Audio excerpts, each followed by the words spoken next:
headliner takes over the rostrum at the National Press Club in Washington. The men who cover the Capitol scene are regaled by Alfred Hitchcock, the master of suspense, who has some comments about his latest picture.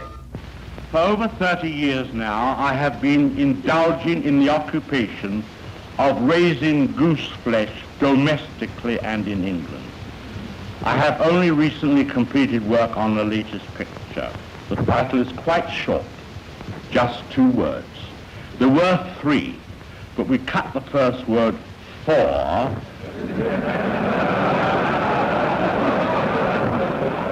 and call it simply The Birds.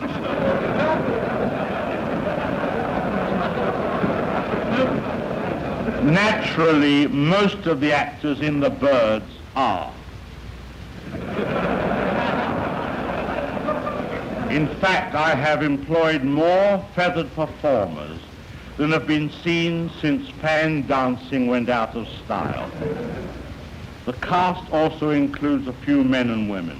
After all, the picture isn't just about the birds, it's about the bees, too. Mr. Hitchcock receives a citation to mark his 30 years of contribution to the world of entertainment. The Birds is his 50th movie. New honors for the man who was chilling movie audiences long before air conditioning.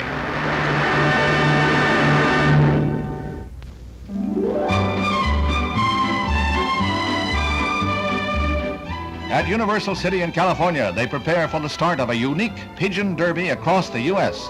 The official starters are director Alfred Hitchcock and Tippi Hedren, who is being introduced to theatergoers in Mr. Hitchcock's The Birds. The pigeons, racing under the American Racing Pigeon Union, carry microfilm copies of an unprecedented contract that will see The Birds open at some 30 theaters in New York on March 28th.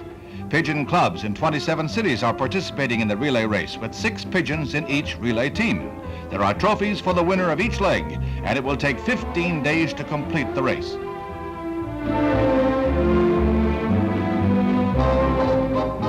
Pigeons are too slow for Mr. Hitchcock and Miss Hedren, who arrive in New York in a more conventional manner to prepare for the opening of the shock thriller based on the classic by Daphne du Maurier.